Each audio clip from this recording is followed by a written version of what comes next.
اسی طرح شہر کی سرکردہ شخصیات، خاص طور پر سوشل ورکر حضرات جو سوشل ورک کرتے ہیں، سماجی خدمت گار ہیں، حالات میں مصیبت کے وقت اپنی جان، اپنا مال، اپنا وقت دے کر کے لوگوں کی سیوا کرتے ہیں، ایسے سبھی حضرات نبی کریم صلی اللہ علیہ وسلم کا ارشاد ہے کہ تم میں سب سے بہتر شخص وہ ہے جو لوگوں کو نفع پہنچائے۔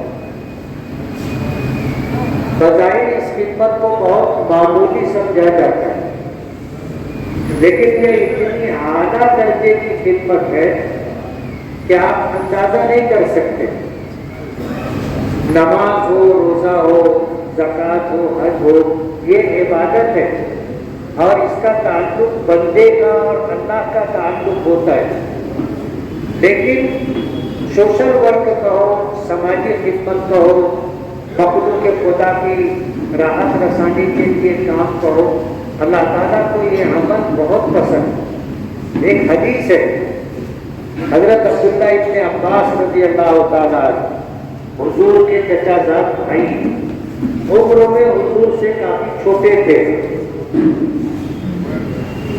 لیکن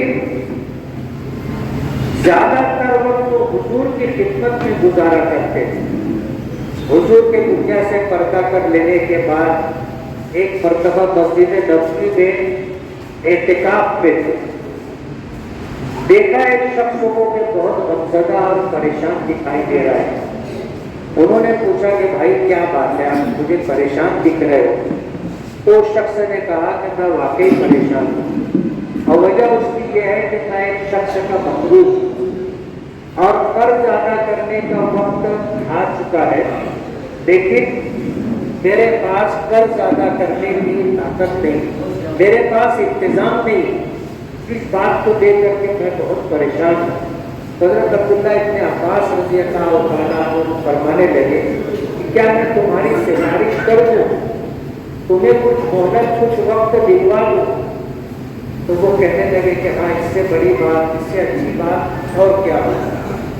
حضرت عبداللہ ابن عباس اپنے اعتکاف کی جگہ سے اٹھے اور اپنی ڈیوٹی کے مسجد سے باہر نکلنے لگے، تو اس شخص نے یہ سمجھا کہ شاید یہ اپنا اعتکاف بھول گئے، روکا اور متوجہ کیا کہ حضرت آپ تو اعتکاف میں، آپ باہر نکلیں گے اعتکاف ٹوٹ جائے گا۔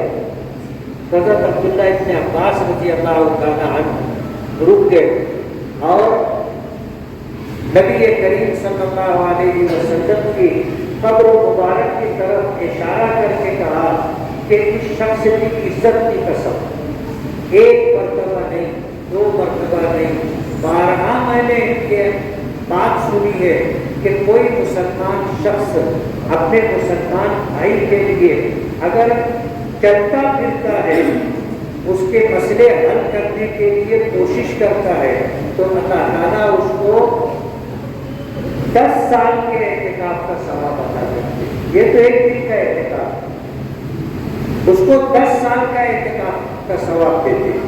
حدیث تفصیل سے ہے کہ اللہ تعالیٰ اس کے اور جہنم کے درمیان 3 خندق حائل کر دیتے، اور ہر خندق کی مسافت اتنی ہے کہ اس کو طے کرنے کے لیے آدمی کو ہزاروں سال لگے۔ بتانا یہ ہے کہ یہ سماجی خدمت جسے لوگ بہت معمولی سمجھتے ہیں، لیکن اللہ کے نزدیک اس کی بڑی اہمیت ہے۔ آج جتنے سوشل ورکر لوگ یہاں بیٹھے ہوئے ہیں، بہت سارے لوگوں کو میں جانتا ہوں، اور حالات میں جب لوگ ہوتے ہیں تو یہ چہرے نظر بھی آتے ہیں، جن سے جو بن سکتا ہے وہ اس وقت اپنی خدمات پیش کرتے ہیں۔ میں انہیں اس حدیث پاک کے ذریعے یہ بتانا چاہتا ہوں کہ سماجی خدمت اللہ کے نزدیک بہت اہمیت رکھتی ہے۔ میں جمعیت علماء کا ایک خادم ہوں۔ جمعیت علماء 1919 میں قائم ہوئی تھی، اور اس وقت جو علماء کرام تھے جنہوں نے جمعیت علماء کا قیام عمل میں لایا تھا، اپنی جان، اپنا مال، اپنا وقت، اپنی صلاحیت لگا کر کے لوگوں کی خدمت کرتے تھے۔